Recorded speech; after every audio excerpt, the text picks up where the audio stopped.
Eso es para que sepa que estamos... esto vamos a partir. Probablemente alguno de ustedes conoce este curso, pero yo lo disfruto cada vez que lo hacen. Vamos a tener un panorama de toda la Biblia para después concentrarnos en el Antiguo Testamento, porque el Antiguo Testamento no llega solo, llega acompañado del Nuevo Testamento. Entonces quiero partir con esto y quiero preguntarte, ¿te gustan los puzzles? No sé si hoy día son populares, pero antes eran bastante populares y muchas veces nosotros cuando nuestros niños eran chicos comprábamos puzzles, especialmente en el verano, y armábamos un puzzle durante las vacaciones. 5.000 piezas ahí, tratar de armar. La mayoría de ustedes no tiene por qué saberlo. Yo tengo problemas con los colores, yo soy daltónico. Por lo tanto, para mí armar un puzzle es súper difícil. Pero igual me gustaba, especialmente por la interacción que se producía y ese placer de poner una pieza y que encaje dentro del cuadro completo.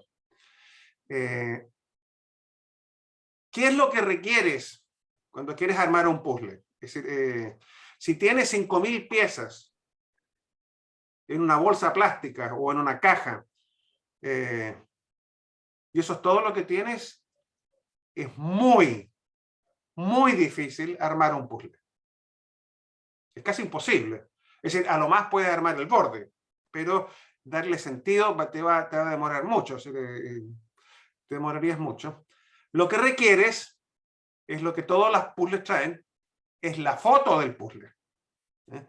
Teniendo esa foto, que es el cuadro completo, es mucho más fácil armar los puzzles, porque si hay un paisaje que tiene un sol, un cielo azulado y un jardín verde, entonces tú sabes que si te salen piezas azules, eso es del sol, entonces perdón, del cielo, entonces sabes dónde puede ir dentro del puzzle, y entonces eso ayuda mucho a armar el puzzle, y permite que estas piezas no sean, no anden sueltas, sino que ubiquen su lugar.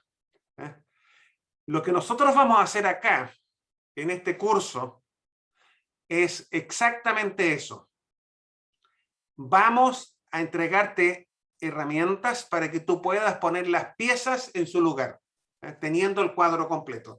Hoy día vamos a entregar el gran cuadro y después progresivamente te vamos a ir entregando más información para que estas piezas individuales encajen en su sector y todo sea armónico y tú puedas ver que esta pieza que por sí sola no tiene mucho sentido, cuando encaja en su lugar le da sentido a todo lo que ves. Entonces eso es importante que lo tomemos en cuenta. Cuando tú tienes la Biblia, hay dos cosas que tienen que ser. Si alguien te preguntara qué es lo que es la Biblia o de qué trata la Biblia, aquí tienes la respuesta. La Biblia trata del reino de Dios por medio de Jesucristo, o cómo Dios establece el reino de Dios por medio de Jesucristo. Lo voy a decir de nuevo. ¿De qué trata la Biblia? Cómo Dios establece el reino por medio de Jesús. Eso es la Biblia. Y la Biblia básicamente nos entrega estas dos ideas. Dios reina, Dios salva. Entonces, si tú tienes claro eso, ya tienes el rayado de cancha más general para poder comprender toda la Escritura. La Escritura, la Biblia, nos habla del reino de Dios por medio de Jesús y nos indica que Dios reina y Dios salva. Eso es la Biblia. Lo que vamos a ver ahora es cómo esto se explica de manera más plena. La Biblia parte con la creación. En el comienzo de todo, creó Dios los cielos y la tierra. Así parte la Biblia. Y nos dice en el comienzo de que todo lo que existe es el producto de un Dios que es bueno, un Dios que salva, perdón, un Dios que le da propósito a la creación. Más adelante vamos a ver que Dios salva, pero todavía un Dios que es bueno, un Dios que tiene autoridad total para crear todo lo que existe diciendo, hágase la luz. Y la luz cobra existencia. Entonces, lo que vemos al principio en los capítulos 1 y 2 de Génesis es una armonía total entre este Dios todopoderoso que es bueno y misericordioso y tiene poder, y la creación de él. Hay contactos entre Dios y la humanidad, y lo podemos ver y lo podemos, digamos, podemos ver esa relación saludable. Si tú quisieras usar una palabra para describir el ambiente o la atmósfera en el tiempo de la creación, yo me atrevería a decir que la mejor palabra es plenitud. O si quieres otra palabra, armonía. Eso es lo que vemos en Génesis 1 y 2. Y los personajes principales de Génesis 1 y 2, humanamente hablando, son Adán y Eva, que tienen una característica que fueron creados a imagen de Dios para administrar, para cuidar esta muy buena creación de Dios. Y tú me puedes decir, pero eso es tan lejano, porque nosotros hoy día vivimos en un mundo muy, muy diferente al que acabamos de describir. Y yo te diría, tienes toda la razón. Algo sucedió que trastocó todo lo que vimos en la creación. La Biblia llama a eso la caída. La humanidad, el hombre y la mujer, escogen alejarse de Dios, escogen desconfiar de Dios, escogen buscar o intentar una existencia sin tomar en cuenta a Dios. Y se alejan de Dios, le dan la espalda. Es lo que llamamos pecado. Eso lo lees en los capítulos 3, del 3 en adelante, pero en la descripción básica la tienes en el capítulo 3 de Génesis, y puedes ir viendo las consecuencias hasta el capítulo 11, en que es la Torre de Babel. La Torre de Babel es el sinónimo de lo que el hombre intenta hacer con la caída, con esta rebelión. Ellos dicen, hagámonos un nombre. En vez de esparcirnos por todo el mundo, quedémonos acá juntitos, y nosotros hagámonos un nombre significa démosle sentido por nuestro propio esfuerzo a nuestra vida. E intentan, mediante su esfuerzo personal, construir una torre que según ellos le va a llevar al cielo, donde está Dios. Y la idea de fondo es que le van a poder decir a Dios, ¿viste que se podía? Nosotros solos podíamos. Pero nosotros, si tienes algo de conocimiento bíblico, nosotros sabemos que la Torre de Babel fracasó. Nunca lograron construir la torre porque era un grupo de pecadores, egoístas, egocéntricos, que nunca se pusieron de acuerdo. Y eso lo vemos en el hecho de que al final no se entiendan entre ellos y se esparcen por todo el mundo en una existencia que no tiene sentido. Es muy doloroso leer Génesis 11 y empezar a ver la palabra y murió, murió, murió, murió. Y lees la historia, por ejemplo, la historia de Abraham, y puedes ver que murió su hermano, murió su padre, su mujer no puede tener hijos, o sea, su descendencia se acaba. Eso es la caída. La caída nos enfrenta con una existencia sin sentido, cuyo único destino es la muerte. Y el grito de angustia que sale del corazón de todos nosotros ¿es eso todo? Fuimos creados y ahora vamos a morir. ¿Es eso todo? Bueno, la Biblia te dice no. Dios no solo es un Dios todopoderoso, no solo es un Dios que juzga a la humanidad que se aleja de él y la hace que enfrente las consecuencias de su rebelión. La Biblia también nos indica que Dios es un Dios de amor y es un Dios de misericordia. Dios no desea la muerte del pecador, sino que éste se arrepienta y viva. Eso es el mensaje de la Biblia. Por eso, después de hablar de la caída, la Biblia nos habla de una promesa. Dios se acerca a esta humanidad cansada, a esta humanidad que mal vive una vida sin propósito, y llama a una pareja, a Abraham y a Sara. Y a través de ellos, él se va a comprometer a restablecer las condiciones para que ellos puedan volver a vivir la vida en plenitud. Por eso el monito que sale acá tiene una mano, porque eso es un pacto, una promesa que Dios hace con una humanidad necesitada. El personaje principal de la promesa es Abraham. Abraham, es importante, acepta la promesa por fe, confía en Dios. Esa es una palabra clave. El pecado o la caída es porque el hombre desconfía de Dios, y nosotros podemos entender de que comienza a haber un rayito de esperanza para nosotros cuando confiamos en que Dios nos va a ayudar. Abraham nos enseña eso, la promesa nos enseña eso. Si tú sigues leyendo la Biblia, vas a entender de que este pueblo que se forma a partir de Abraham alcanza su plenitud, madura como pueblo en la esclavitud, que es también un sinónimo de lo que sucede con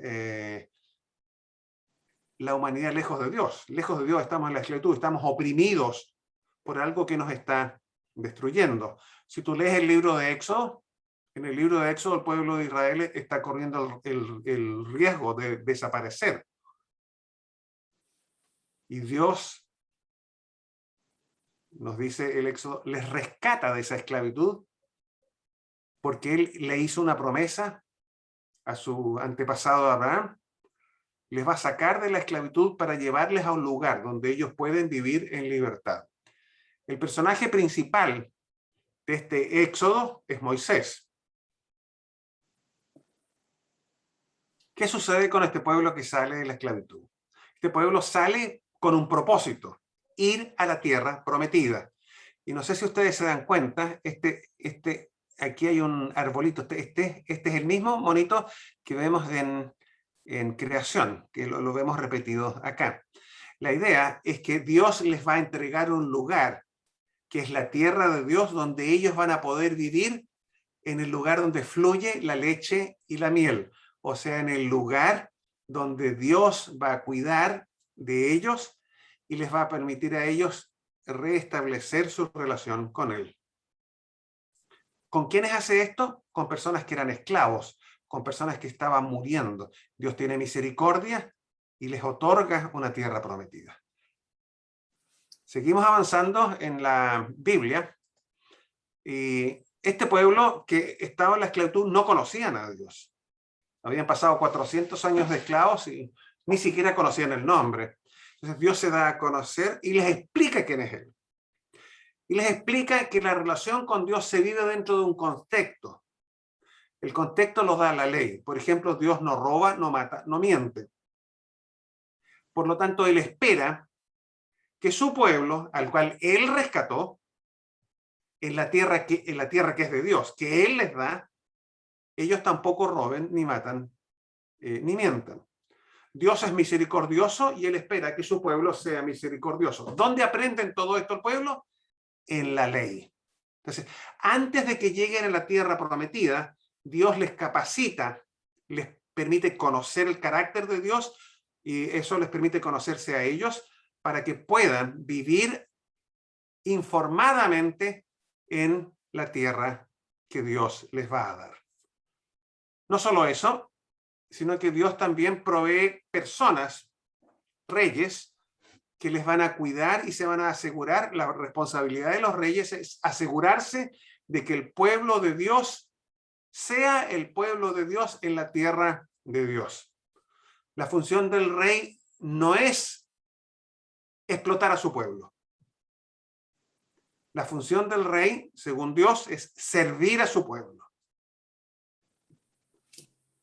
David es el rey más famoso de todos.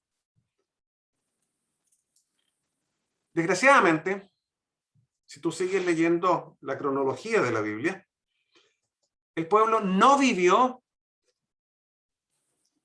en la tierra prometida, no vivió de acuerdo a la voluntad de Dios, y las autoridades, especialmente los reyes, no fueron siervos del pueblo para ayudarles a vivir como pueblo de Dios en la tierra de Dios, y debieron de abandonar la tierra prometida e irse a vivir al exilio, lejos del corazón.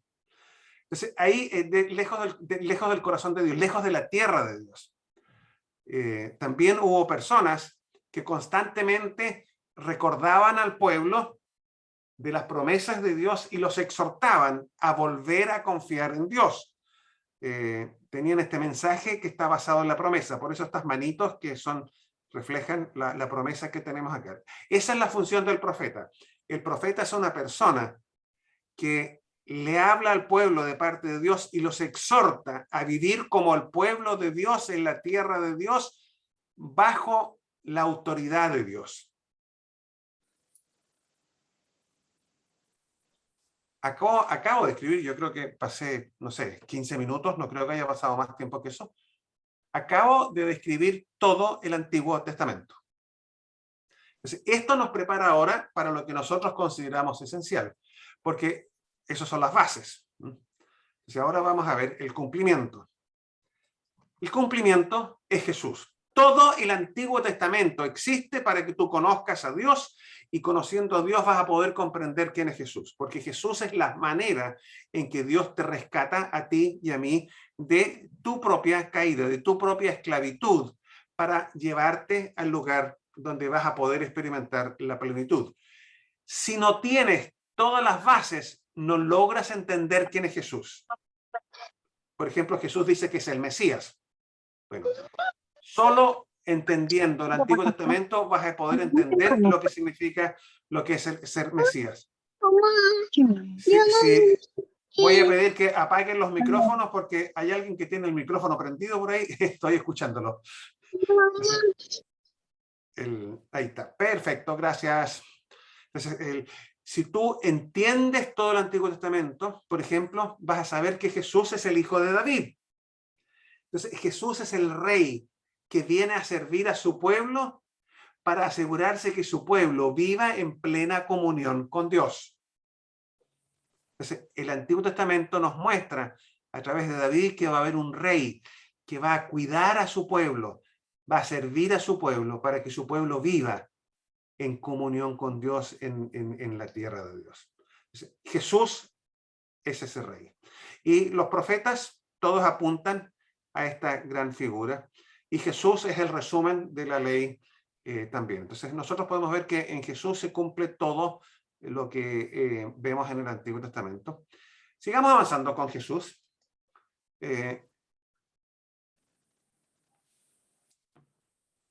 La parte central, medular de Cristo es la cruz.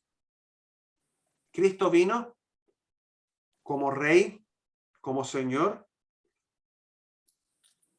a dar su vida en rescate por su pueblo. Es un rey que el pueblo no muere por el rey, es el rey que muere por el pueblo. En la cruz se anulan los efectos de la caída y permite que espiritualmente nosotros podamos ya no ser rebeldes, sino que podamos volver a tener comunión con Dios. Podemos confiar en que esta muerte fue efectiva, porque Cristo no está muerto, sino que ha resucitado. Si Cristo solamente hubiera muerto, si el mensaje se hubiera acabado el Viernes Santo, sin el domingo de resurrección, si el mensaje solamente fuera hasta el Viernes Santo, el cristianismo no existiría. Lo que hace especial al Viernes Santo es que el domingo Cristo resucitó. ¿Por qué buscan ustedes entre los muertos al que está vivo? No está ahí, sino que ha resucitado.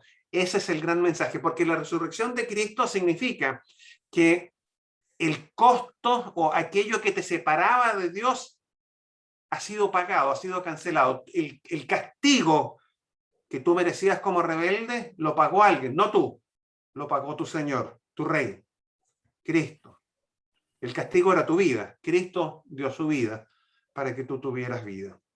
Y nosotros podemos ver eso con plenitud, en el sentido de que somos personas que vivimos en plenitud la vida que Dios nos da, ya somos templo del Espíritu. Podemos decir en Gálatas 2:20, ya no soy yo quien vive, es Cristo que vive en mí. Entonces comenzamos a ver ahora que Dios está haciendo un proceso de restauración en cada uno de nosotros para que nosotros podamos volver a vivir todo lo que vimos en la creación. Eso es Pentecostés, porque te dice que Dios te ha enviado su Espíritu sobre ti, que Él está haciendo este trabajo activo de cambiarte y de transformarte, para que todo aquello que te alejó de Dios sea eliminado de tu vida y comiences a poder tener una vida que refleja el carácter de Dios. Nosotros estamos viviendo aquí, en este tiempo hemos recibido el Espíritu Santo, estamos esperando el retorno de Jesús. Jesús nos dejó acá con el mensaje con la tarea de que nosotros comuniquemos este mensaje de esperanza a otras personas. Porque todos nos estamos en peregrinación a este lugar que se llama la nueva creación. Si tú quieres entender qué es lo que el Antiguo Testamento nos dice de la nueva creación, léete la descripción de la tierra prometida, un lugar donde vas a poder vivir en comunión con Dios, rodeado del pueblo de Dios para alabar y bendecir a Dios y para que tu vida y la vida de toda la humanidad sea una bendición para Dios y para el resto de la creación. Perdón. Entonces, tú estás viviendo acá, esperando el retorno de Jesús para poder recibir en la plenitud de todo lo que Dios te dice. Acabamos de describir toda la Escritura. Este es el mensaje de la Biblia. Y yo voy a hacerles una presentación del Evangelio. El Evangelio es la muerte y la resurrección de Jesús. Eso es el mensaje, pero no puedes entender la muerte y la resurrección de Jesús sin entender un poco acá. El mensaje parte con un Dios que es bueno y creador, que creó todo lo que existe y lo creó en armonía. Con toda la autoridad que Él tiene, creó una creación que permite que la humanidad y toda la creación en realidad experimente la plenitud de la vida. Desgraciadamente no estamos viviendo eso porque nosotros escogimos neciamente darle la espalda a Dios y alejarnos de Él, desconfiar de Él. Eso nos abrió una existencia que no conocíamos, una existencia, una vida sin propósito y sin destino. La llamamos muerte. Vivir lejos de Dios no es vida, es muerte. Y eso habría sido el destino total de nosotros si no hubiera sido porque Dios, que es misericordioso y no desea la muerte del pecador, sino que éste se arrepiente y viva, a través de todo el proceso de salvación, Él nos prepara para recibir esta salvación que Él nos entrega por medio de Jesús. El gran mensaje de la Biblia es que Jesús anula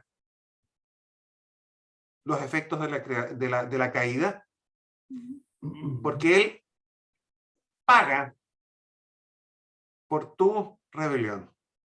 Sabemos que esta cancelación que Cristo hizo es efectiva porque Cristo no está muerto, sino que ha resucitado. Y resucitó como el Señor de la creación. Puedes leer eso en Filipenses 2, del 5 al 11. Cuando dice que cuando Cristo volvió a la vida, a Él se le dio toda honra y todo honor. Entonces, frente a este Cristo resucitado, tú tienes que tomar una decisión. Puedes continuar el camino del rebelde. Vivir a la Babel, si lo podemos llamar así. Contra toda lógica, intentar darle sentido a tu vida. Digo contra toda lógica porque toda la historia, desde que el hombre se alejó de Dios, toda la historia ha sido de muerte y desolación. Si tú escoges el camino de Babel, el camino de que yo puedo intentarlo, lo que te espera es muerte un juicio y muerte. Pero puedes, y este es el mensaje del Evangelio, el mensaje de toda la Escritura en realidad, puedes optar por aferrarte a la promesa que Dios hizo, de rescatarte y darle sentido a tu vida.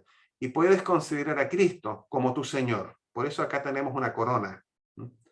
El llamado de toda la Escritura es a que tú tomes una decisión por Cristo para liberarte del pecado y abrirte a la realidad maravillosa de la nueva creación. Ese, queridos miembros de este curso, es el mensaje de la Escritura. He hecho un resumen, debo haber demorado 5 minutos, del Evangelio. Y no sé si ustedes se dieron cuenta, sin tener las bases, la muerte de Cristo es descontextualizada, le falta el contexto. Entonces nosotros vamos a estudiar las bases que nos permiten comprender por qué Cristo es el Señor y el Salvador.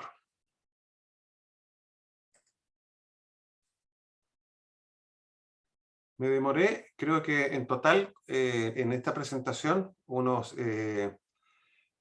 como un poquito más de media hora. Un poquito más de media hora. Voy a apagar ahora